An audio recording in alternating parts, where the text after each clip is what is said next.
morning. How are y'all doing today? Very good, very good.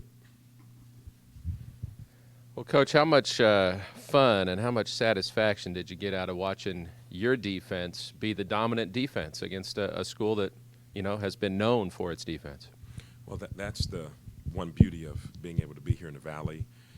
One thing that we do is we take a lot of pride in doing our job and executing, and at some point you want to make sure that you can do your job and outplay the teams that you play. So it was very satisfying to see our young men go out and execute and play and continue to stay on task with respect to us accomplishing our mission.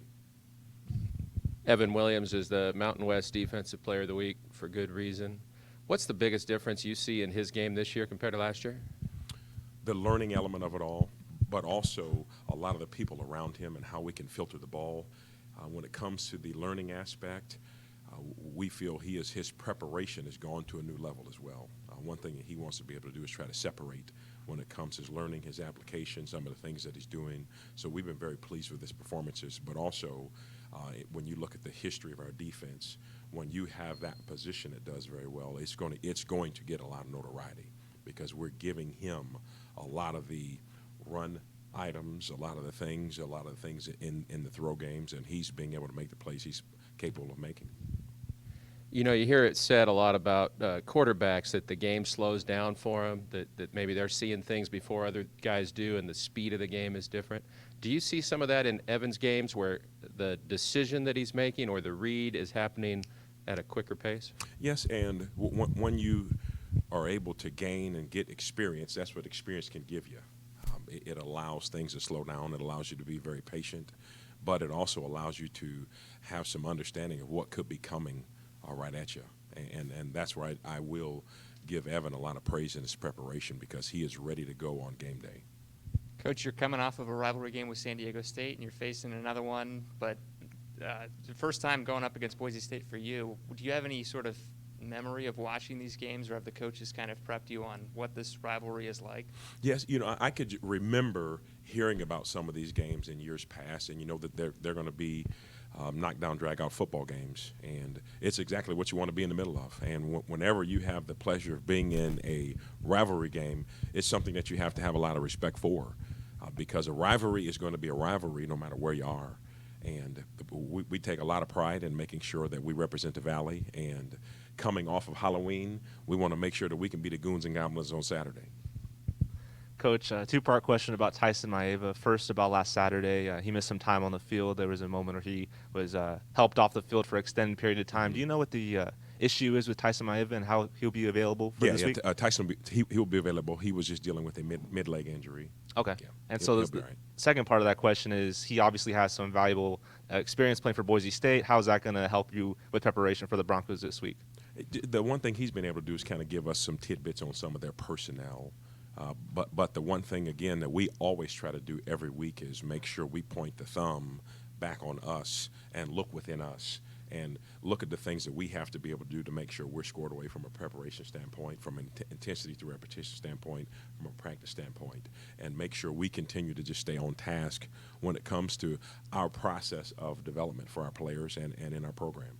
Boise State ranks at the bottom of the conference in yards per carry. So what do you see from the rushing offense that leads to kind of some of those low numbers? What are they doing this year that they're not doing past years? Well, probably the one thing that you've seen is they haven't had the continuity up front on the offensive line. They've had to rotate a lot of guys in, play different guys, a lot of different guys, and I would assume that is probably added to some of that nature for them not being able to rush the ball as effectively as they would want. And I know some of the games they have been in, potentially looking to go throw the ball a little more, and when they throw the ball, it will definitely make you nervous because they have a quarterback and some receivers that'll keep you on the edge of your seat. So as a defensive coordinator, seeing that they are not running the ball as they used to, is that kind of something you focus on, is the pass offense and what the quarterback and the receivers can do?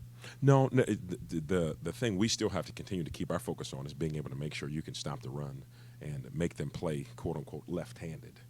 So that's something you always have to be able to do. And when you can be able to do that, you can take away what teams do well. Now you give yourself chances to be able to experience success on game days.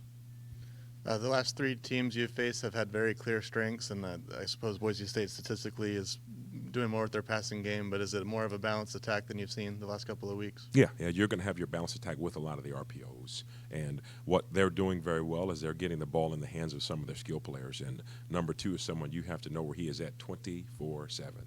When he's on the sidelines, I don't know where he's at. Going back to the San Diego State game, you guys came out with some 3-tackle packages, and it seemed like it was so effective that they changed their offense pretty significantly and spread the thing out, and we didn't see as much of that. Just what was the transition in terms of changing your game plan to fit what they were doing? Well, it was the eve of Halloween, and if you guys have seen Evan Bennett, you know he is a scary-looking dude. So being able to get him on the football field is something that we had to do for sure. But knowing that it's like the rules of war, like we talked about. If they have all their big guys in a spot, you got to make sure you get all your big guys in a spot. So we do have some big uglies up front, and we want to take advantage of putting them on the football field.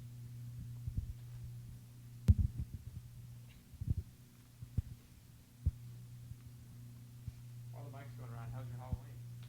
Halloween was great. It was good. I got to spend some time with the kids and go around for a few minutes, a few rounds.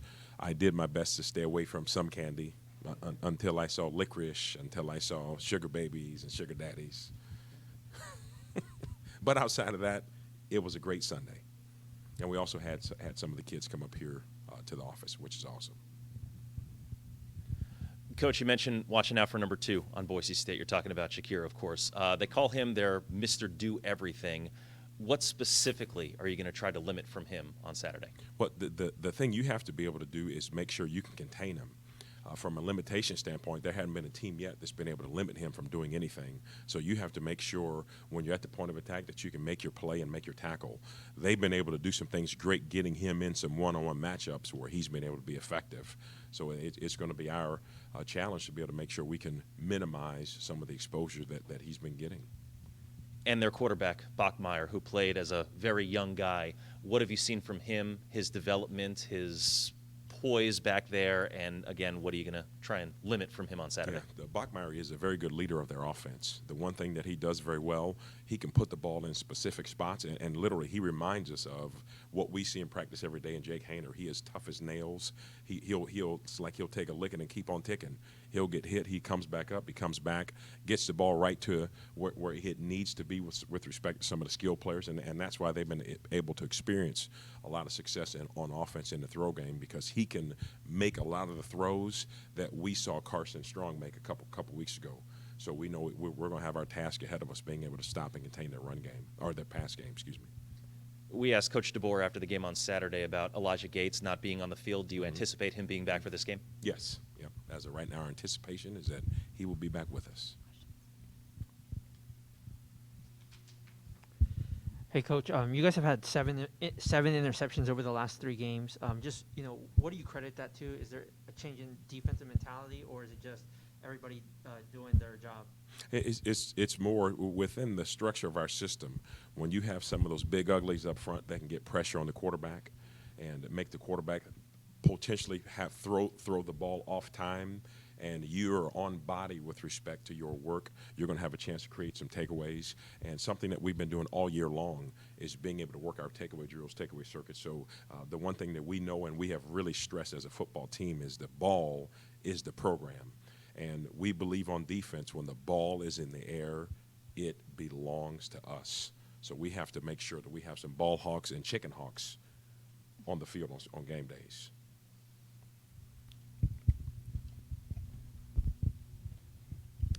Coach, the San Diego State offense, that was more like methodical. They worked the clock. And Boise State, not as much like that. Do you guys have a different kind of game plan going into that game? The beauty of being in the Mountain West Conference is you have to be ready to flip, to hybridize, and to adjust to who you're playing from week to week, because you're not going to get the same offenses. So we're just going to have to flip a gear and get ready to go into high speed and overdrive right now, because they will stress you with some tempo things, some things going very fast, getting the ball out on the edges very, very, very fast, and also running the ball pretty effectively. So it's just a gear that you have to be able to switch, and I do credit the system that we have as an organization here, because we see a lot of those things when we have to play against Coach Grubb and the offense all the time as well. Do we have any more questions for Coach Inge? Gabe? A couple second teamers saw a lot of playing time on Saturday. Which of them impressed you the most between Cale Sanders, Amari Pate, or Malachi Langley, to name a few? Yeah. But, from Malachi Langley's standpoint, this is the best game that he's played thus far.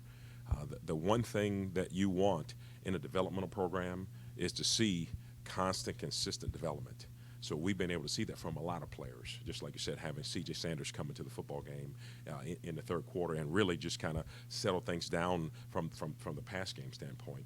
That is exactly what you want to see in a program, and that's what we tell all the recruits. When you come here into the Valley for the Bulldogs, you're going to be developed, you're going to have a chance to play, you're going to have fun, and you're going to be loved. So seeing those guys grow and develop, it was definitely great to see. And they all kind of had their own moments or spurts to help us in different phases of the game. Any more questions for Coach Inge? So, Coach, you're not afraid to show your personality out here, but you just said that Evan Bennett is one scary-looking dude, right? Was that the quote? Yes. So I didn't take you as a guy who scares earlier. Is there something that you are afraid of that haunts your dreams? You know what? I am afraid of untalented people. I do not want to be around them. That's your phobia. No. Honestly, the only fear I ever had, let's just say growing up, I had a fear of trains. But obviously I think I've overcome that. But no, not necessarily. There's not too many things. I guess our college coach used to say, in order for you to overcome your fears, one big one is he would send you to a football game, or if you were strong enough, could you be ready to go bear hunting with a switch? And if you were fearful enough to go bear hunting with a switch, you're ready to play football. Perfect. We ask Coach DeBoer about this all the time, but what are your observations of the red wave kind of coming out and resurging this year?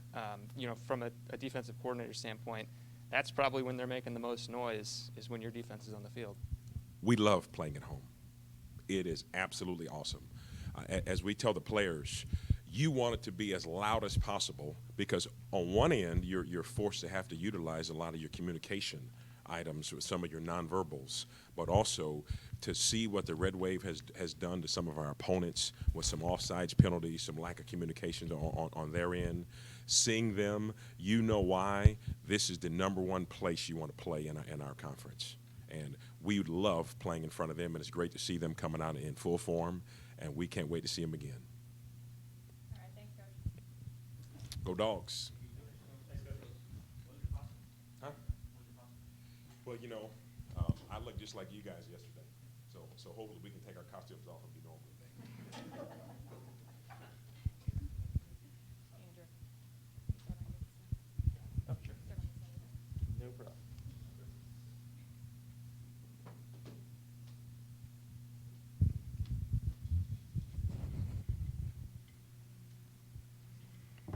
Morning. Morning, Coach. Where we start? Starting back here. So I'm sure you guys were pleasantly surprised with the output from Jordan during the Nevada game. He topped it against San Diego State. So how did he get to that next level? Preparation. I believe that, and I think the offensive line playing well. Obviously, Jordan would credit them as well. And I think we followed the game plan and followed the script. And I think we have a good formula that, dates back to 2017. And the guys stuck to it and, stayed patient and then popped the big ones when they were there. And Jordan was, he was built for that game. One cut vertical runner, and he absolutely killed the game plan. So it was fun to see. Since you mentioned the game plan, Coach DeBoer said that you guys didn't know until about Friday night that you wouldn't have Ronnie. Did anything change for you at that 11th hour? No, because and a big part of that is that, the style of defense you're playing is a pretty specific plan that you have to enact and be able to follow through with. So whether it was Jordan or Ronnie or, a group of guys, it was going to be the same style of play. So Boise State is a team that you were here, obviously, 2017, 2018. How different is this year's Boise State team than the teams that you faced 4 times in 2 seasons? Well, I think Coach Avalos definitely has a thumbprint on the defense. So I think there's a lot of similarities from that standpoint of what we saw back in 17 and 18, in 4 different games. So I think that he'll be heavily involved in what those guys look like. So from a schematic standpoint, I think there's a lot of similarities. There's some differences in strengths, just like any season, where sometimes a certain unit can be a little bit stronger than what you saw in previous seasons, and I think that that's the same this year. This might be more of a question for Coach DeBoer, but is there an update to Jalen Cropper's status on what his injury is and if he is going to be able to play on Saturday? Yeah, he's looking good. I talked to Jalen late last night, and he was doing good. So came into the training room today, is loosening up, and we're confident he'll play. Coach, I asked Coach DeBoer this after the game on Saturday. The balance that you guys had in the first half of the game with passing and running, is that the best first half you think offensively you guys have played all season long? I think it's the most complete half. Yeah, I do. I think that we, took care of the ball for the most part, and the big thing again, going into the game was eliminating negative yardage opportunities for that defense, and I think we did a great job of that. And when you can do that and keep yourself out of XL positions, you give your offense a chance to execute, on all cylinders. And, going into the game, we know that they were, I think, number 1 in the country. I think they were averaging around 8 third and XL opportunities per game, and we finished the football game with 2 XL opportunities that we had to try to convert on. So you do that, your third down conversion rate's going to go up. You stay on the field, good things can happen. Coach, is there any concern about the amount of hits that Jake Hayner's been taking? And is there anything you can coach the offensive line or the offense to prevent those hits from happening? Well, we address that every week, and it's always concerning. 1 hit's too many. So we're focusing on that at all points. And I think the O-line is doing a good job. I think they gave up 2 sacks, and one was on a slip through on a defensive tackle. And, some of it, too, is 3 of the hits, the most significant hits that Jake took in the football game were late hits. So there's a piece to that, too, when Jake's back there, that he's being taken care of by the game operation as well. And the hardest hit he took, he got a flag on. It was clearly an illegal hit. So I think that there's a piece to that, too, where the O-line we had down, they gave up 2 hits and 2 sacks. And against that defense, I thought that was a pretty good effort. Now, the official stat sheet, I don't think it probably underestimates the number of hits. Less QB hurries, but somehow I don't think that's completely accurate. Do you guys keep your own record of how many times he's been hit in the game? Yeah, we do. And we felt like he took 2 sacks and 2 hits.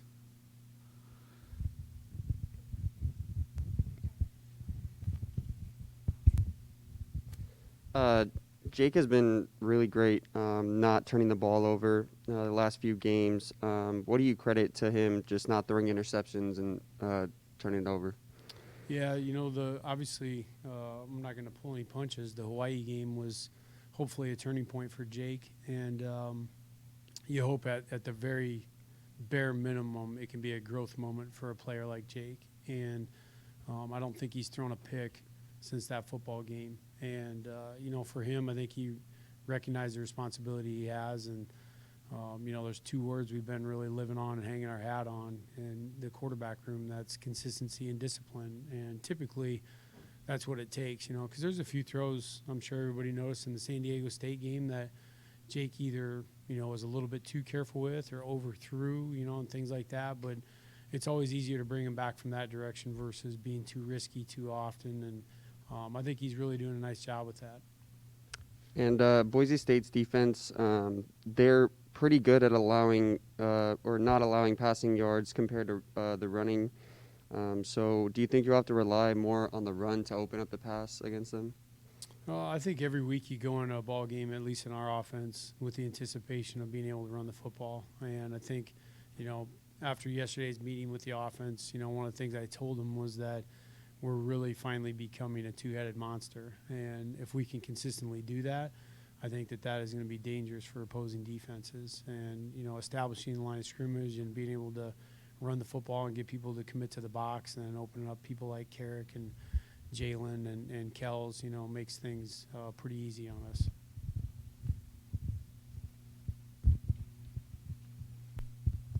Coach, I saw at least one breakdown that had the tight ends with 7 targets, 7 catches. Can you share just how valuable they've been in the passing game with a little more of a balanced offense lately? Yeah, I think anytime you involve the tight ends in the run game and they have to be accounted for in a gap, then all of a sudden you break them out of that gap and they're on the edge of a perimeter, and one of the defenders has to break out and try to cover them, and that can pull a gap open in the run game, or can open them up in the pass game, and that's really what you want out of those guys, and then being able to utilize them, either a crossing pattern, get them across the field or up the seam, So I think that'll continue to develop as our run game develops. And speaking of the run game, what is the game plan for Ronnie this week and trying to get him back?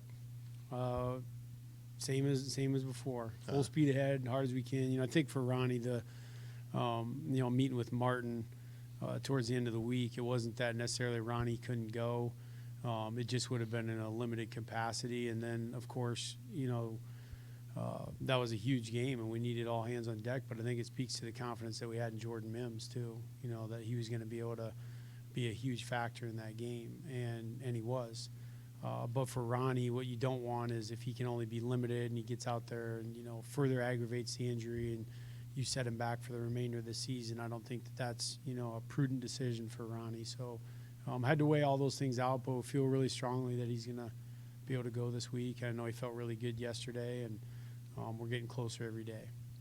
And schematically, you mentioned some of the differences between this Boise defense and years past, but is it a similar scheme they're running, or is it been changed? It is. There's a lot of the same home-based principles that you see in coverage structures and how they utilize an odd front and an even front. So there's definitely a lot of Coach Avalos imprints on the defense for sure.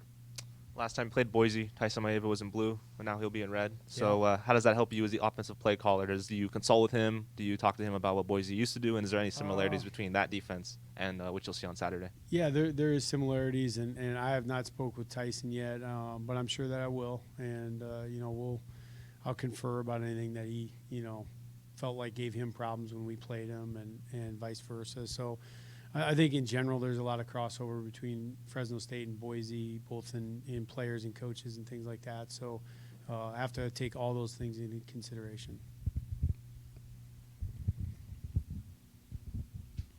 Coach, just on the rivalry with Boise State, can you take us back to the 2017 and 18 years and just how unique and strange it was to play them 4 times in 2 seasons? Yeah, that definitely was interesting. We were just talking about that in the staff room yesterday, because obviously some of the guys on the offensive staff weren't here for that, and to really put that together and even looking at old call sheets and talking about game plan structures and things like that, and thinking about what it felt like to go right back at those guys again, and just how much fun it was, honestly. I mean, that was a great challenge, and especially in 2018, walking off that field, having lost out there on the blue and knowing we're going to have a chance to come back there and win it, was a ton of fun. I mean, just a preparation and a competition standpoint, that's what you want a rivalry to be, is everybody at their best. And I know that's what we'll get this week too.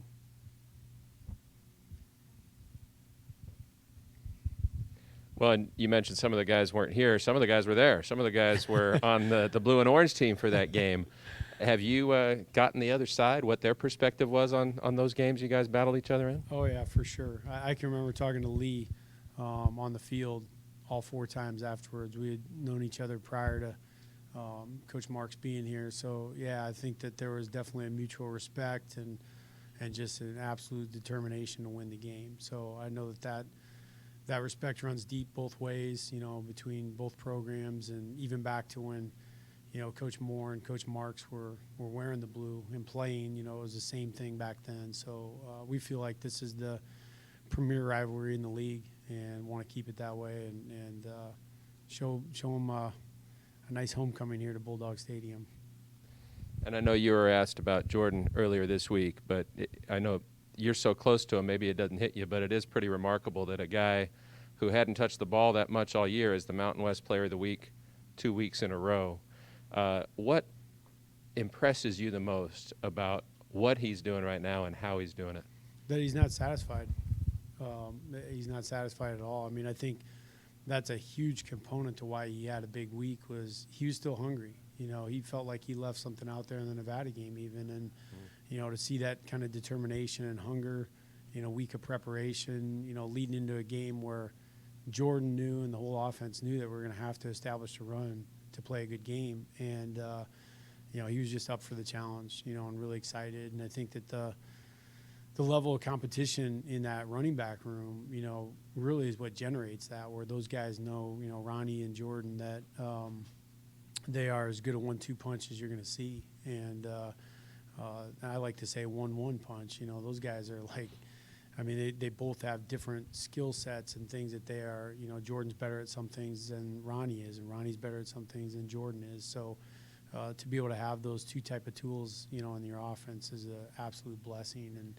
And not to mention they're awesome kids. I mean, they're competitors. They're great leaders on the team. And matter of fact, we're talking to a couple younger players.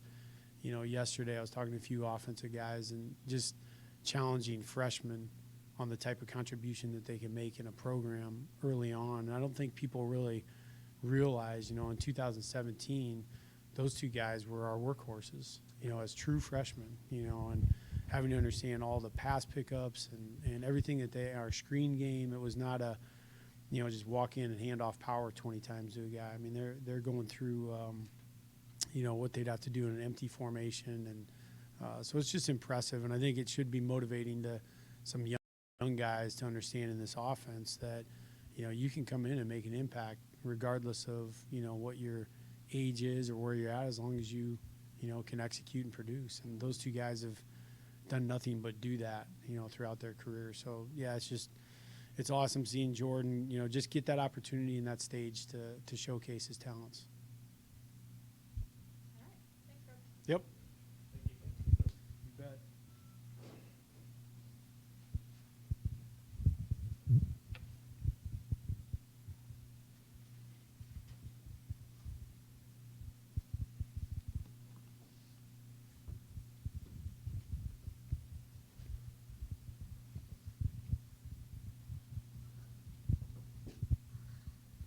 All right, good morning.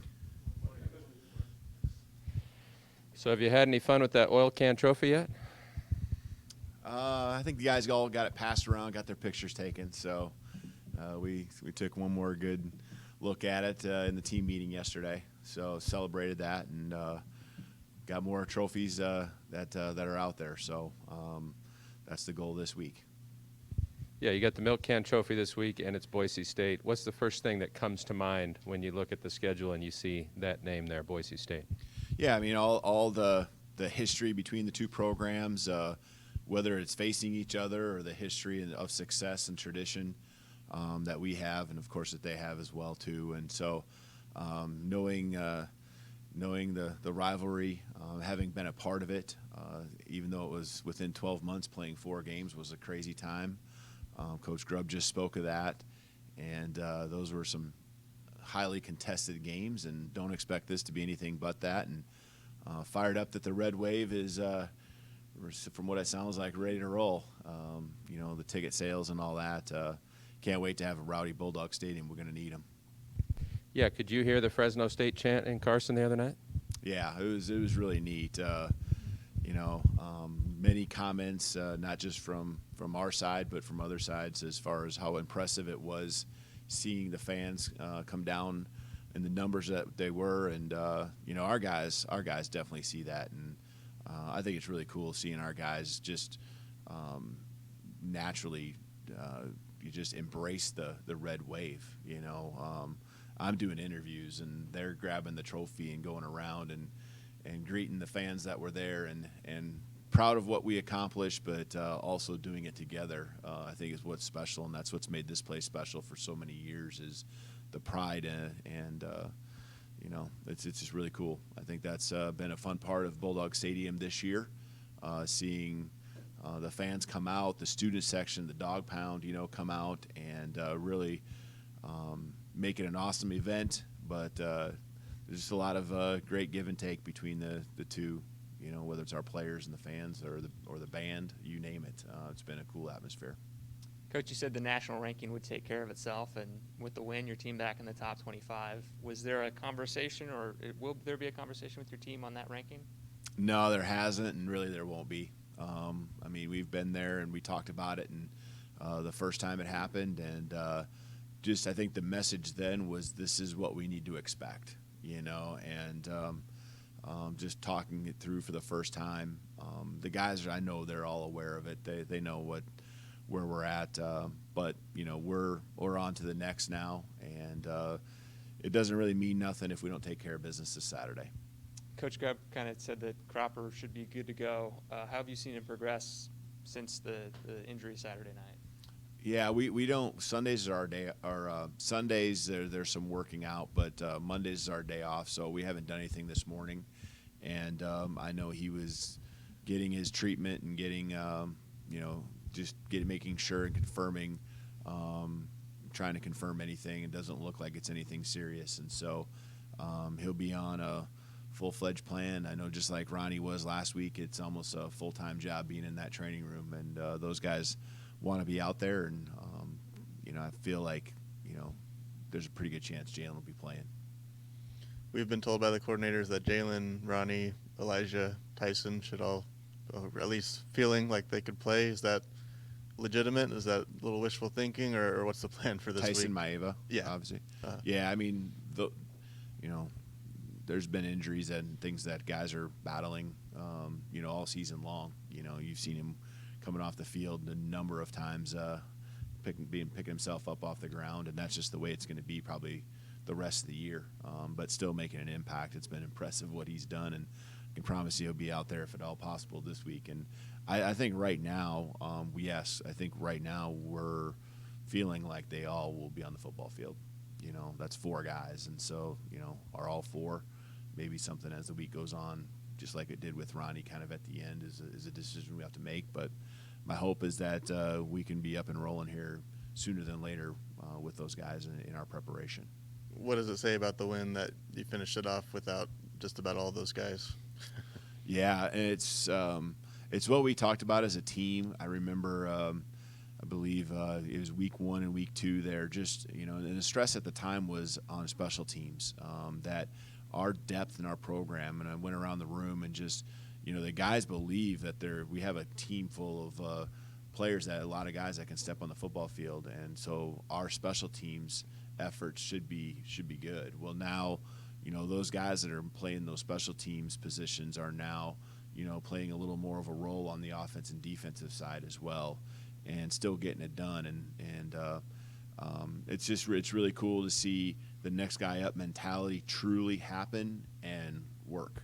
Because it's what you say naturally. It's what we always say as coaches and as a program, but there still usually is some type of reason why a guy's a starter and the next guy's number 2 in the depth chart. But there is a lot of experience on our team, not just with the 1s but with the 2s, and in different ways for different reasons. Guys have had a chance to step on the field this year and have done a nice job when their number's called.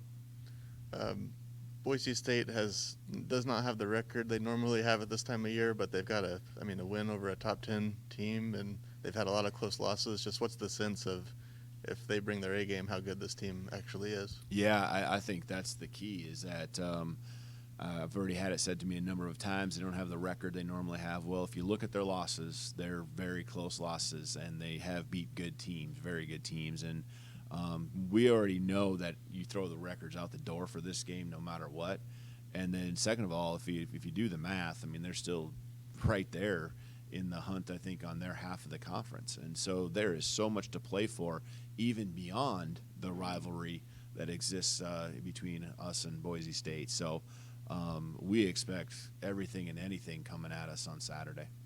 And lastly, for me, the reports are that a potential sellout is within reach, which has been a few years since that's happened here. Just what would that mean to you if the full stadium is packed? That's the environment itself has been awesome. It's been awesome being in Bulldog Stadium this year, and I know there's just not enough you can say as far as the appreciation I have for the fans and the Red Wave coming out, supporting our guys. But yeah, it's really cool at this point in the year, because usually that's a result of your success and how they really feel about the team. And for the Red Wave to really feel this strongly about our program, week 10 in the season, says a lot about just how much fun our team is to watch, and the belief they have in them, and that they don't want to miss out. And so having a rowdy fan base, Red Wave on Saturday would be awesome. I think one thing is developing this reputation as a program that your stadium is going to be, just tenacious. I mean, just coming after you, as far as just how loud we're going to be and all that.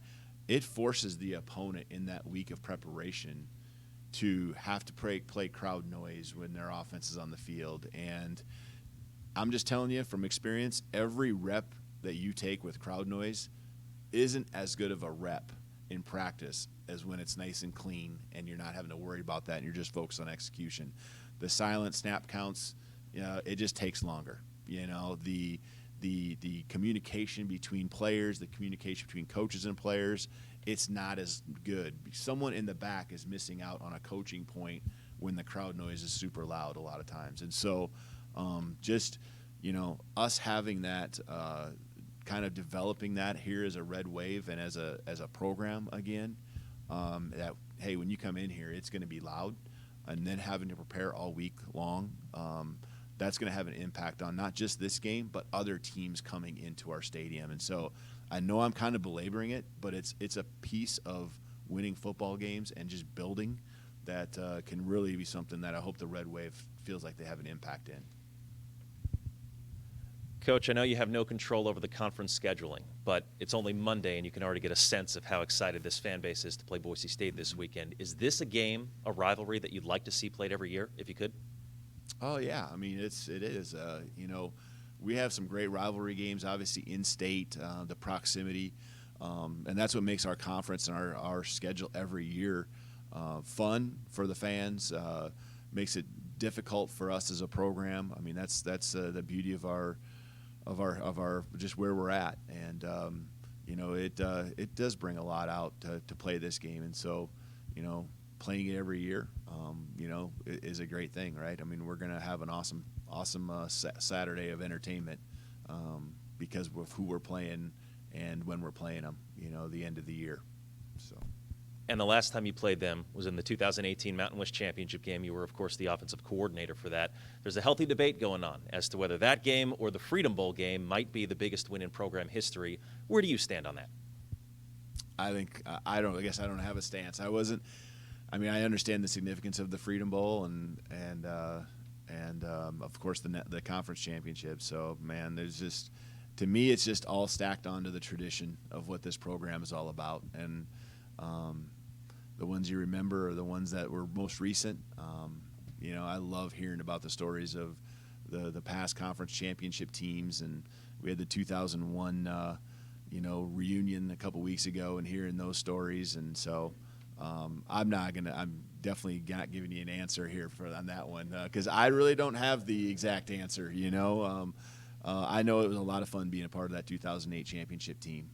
And those are special moments, and that's what we're trying to build with our football team right now. And so we can have those experiences that we can talk about 20, 30 years from now when we have a reunion of hopefully a championship team here in the 2021 year. What about in your career, all the success that you had at Sioux Falls? Where would you put that 2018 Mountain West Championship on your resume? Yeah, it's right at the top. Every championship to me is all right in the same category. They are special. When you get a chance to run out on the field and hoist a trophy, that means you were the best. You were the best with who you were competing against, and it doesn't matter. It is hard to do, and there is so much that goes into it, whether it's the staffing that you hire and have in place, or the ups and downs that you go through, the adversity that comes your way. There is so much that goes into a championship. I can think of many undefeated seasons that look really good on paper that were just full of adversity, from, not start to finish, but oftentimes throughout the year, and just hard things that come your way. And obviously we've had to face that a little bit here this year, and it will continue to happen. whether it's within a game, whether it's within week to week. There's injuries, there's things that happened, and there's tough spots that you're in the course of a game where it can go either way. We've experienced that this year, and that all goes in part into winning those championship games that happened in 2018 and will happen again, with championship teams in every league and every level. So, man, they're all really big and really important. And looking back on them, it's you have a ring, but that ring is a ring that just more than anything symbolizes what you all went through and the relationships you built, and what no one can ever take away from you. And then just lastly for me, I know both you and Coach Grubb talked about the fact that you expect Jalen Cropper to be able to play this weekend. What is his injury? Because it looked really bad when he initially went down. Yeah, it would be more in the knee area, in the knee area. So it's not, lower leg like what Ronnie's would be. It's in the knee area. Hey, Coach, 2 quick questions. One, kind of non-football related, but related to the atmosphere. First one is, what are your thoughts on, the Fresno State Marching Band got selected to go to the Rose Bowl in 2023. Mm-hmm. And you're talking about the atmosphere here at Bulldog Stadium. So just what are your thoughts on that? Yeah, that is an awesome deal. Man, I'm so that fires me up. So proud of what we have here, not just with our football program, but you take the activity, the sport.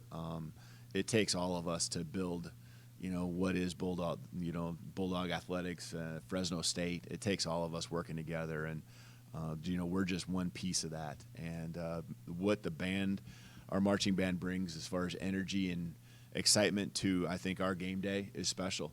I've been at a lot of places, and our band is as good as it gets. And man, they bring it. They're out there when it was 105 degrees out there week 1. They're practicing in that same heat we're practicing in, and it's really cool to see that they're going to get that opportunity.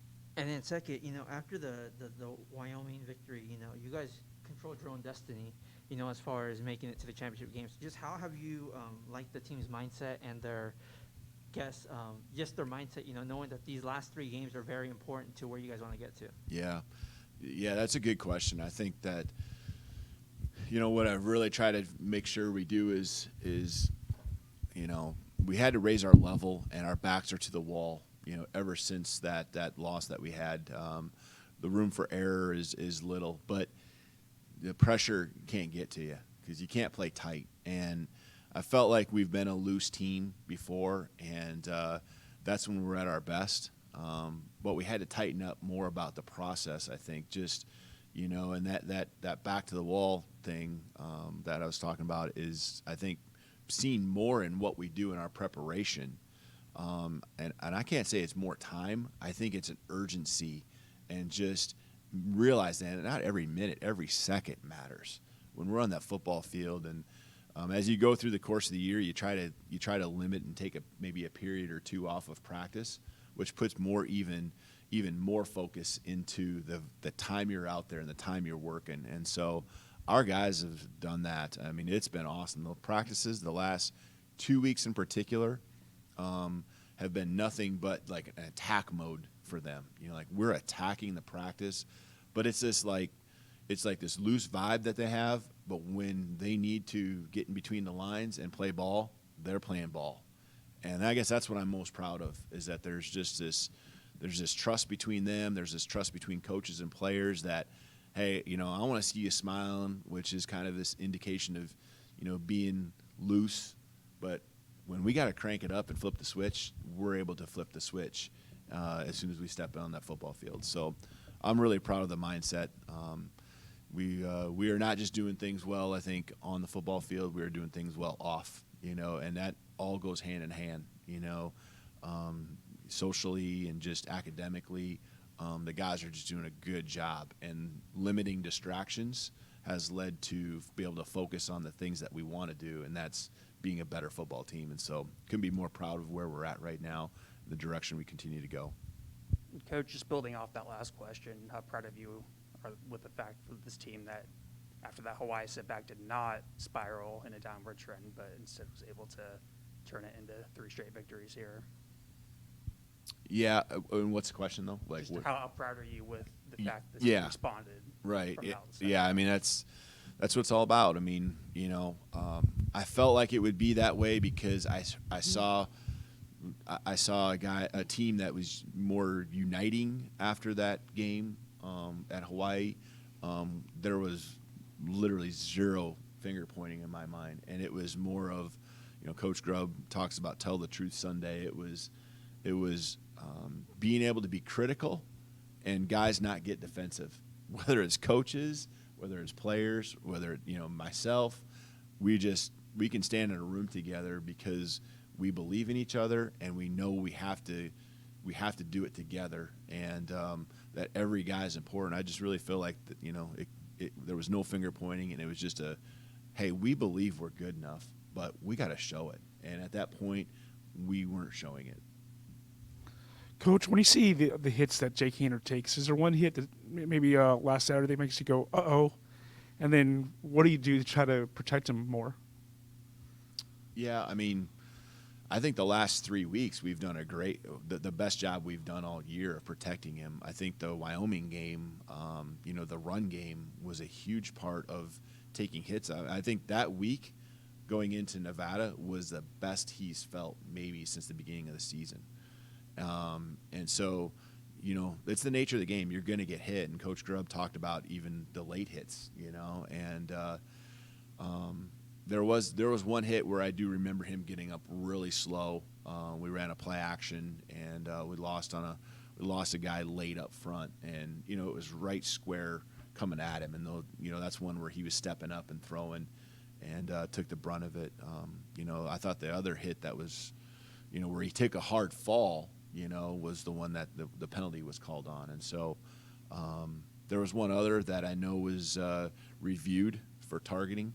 And so that was probably really the three that I saw in the course of the game. I mean, I think we've done, and we're constantly pointing it out, every hit, because like Coach said, one hit is too many, just because, that's the mindset we want to have. But I do feel like we've done a better job, and you see that in our sack totals coming back down. And, I think Jake's been feeling better in practice, and I think you see his production continuing to go back up because he's out there all week long, having full weeks of practice where, there was a couple weeks in a row where that was definitely not the case, and we're continuing to get better because he's out there and feeling more comfortable in the pocket. And what's your brief scouting report for Boise State? Well, I mean, there's probably balances a football team as we've seen, where you have an offense that's going to put points on the board, an offense that, even though I think in my mind watching them, they probably would prefer or they favor the pass a little bit more. They have a very strong run game, and we know the nature of and style of football that they've played over the years, even though it's a few different coaches especially on the offensive side.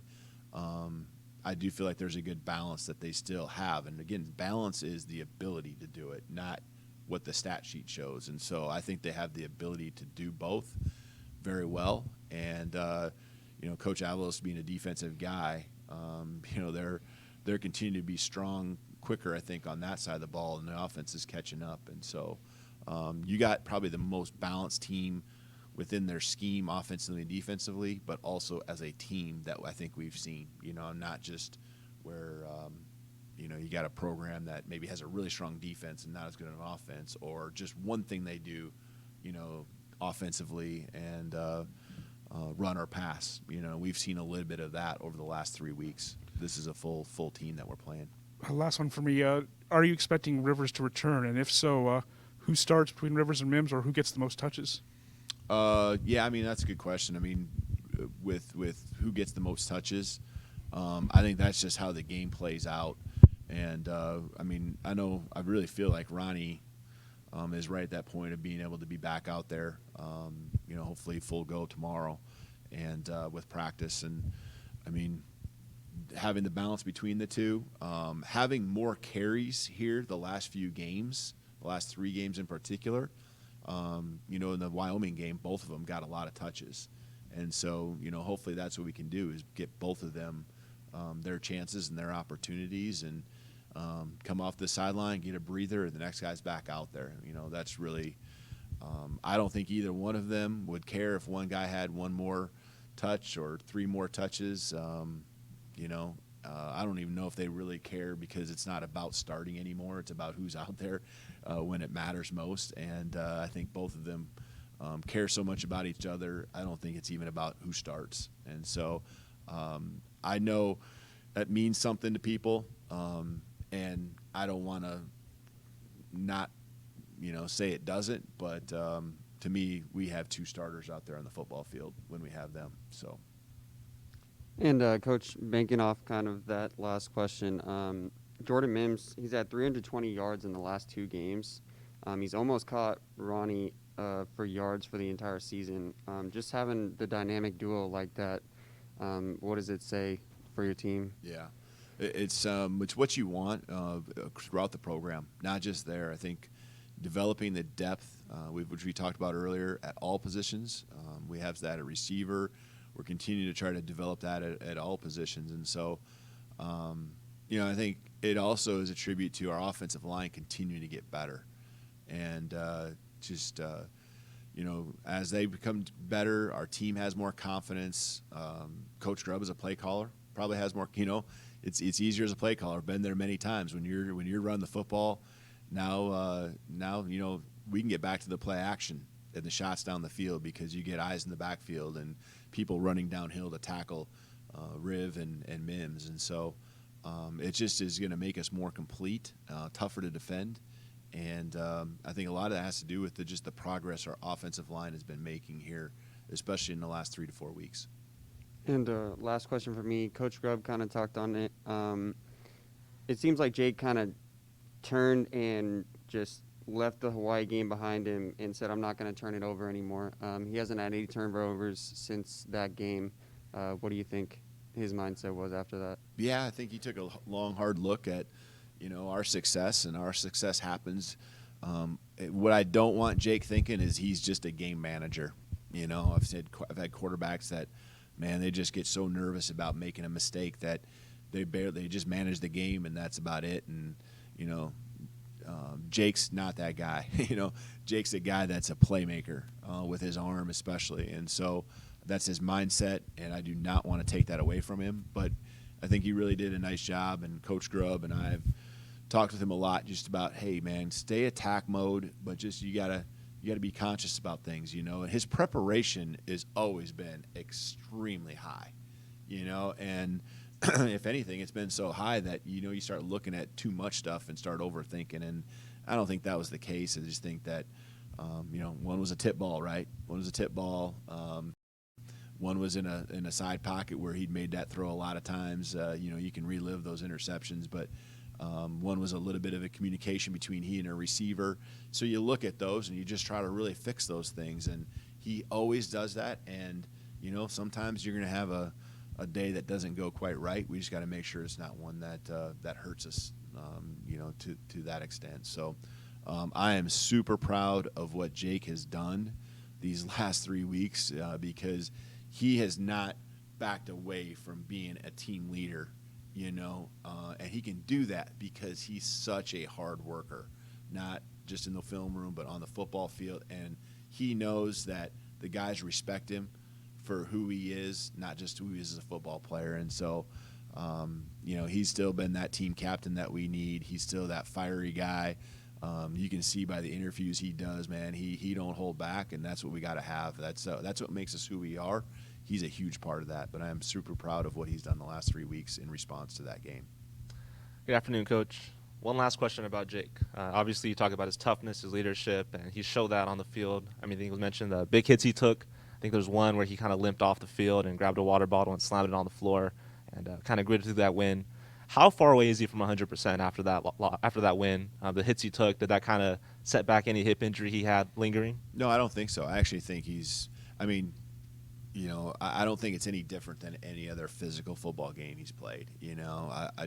I feel like we're past most of those injuries. I think there's going to be a thing or two that's going to, have to be addressed all year long. But I don't think it's really anything that is hampering him from playing at 100%. I think after the UCLA game for a week or two, there were some things he had to work through physically, and he's had to continue to do that, and that's just football. That's football week 10, and I think he's in a really good spot right now. You mentioned Jake's interviews and not holding back, and I'm sure sometimes you don't know what's going to come out of his mouth. And I know you talk about want to know every week in the business of college football, but it's entertainment too, and a lot of your players live in this social media world. And his first words after that win the other night were about College game day that morning, and Dez picked against him and Kirk picked against him, but not Ken Jong, who is now interacting with Fresno State on Twitter.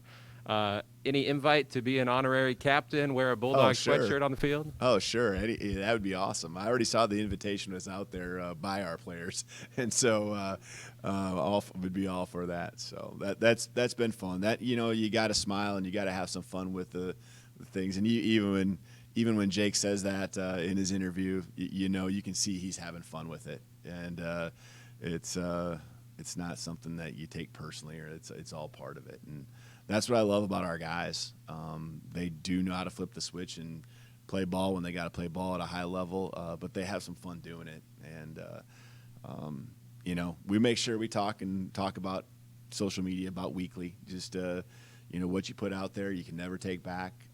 But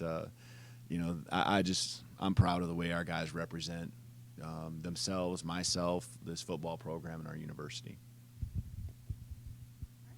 Thanks, Coach. All right, thank you guys. Yep.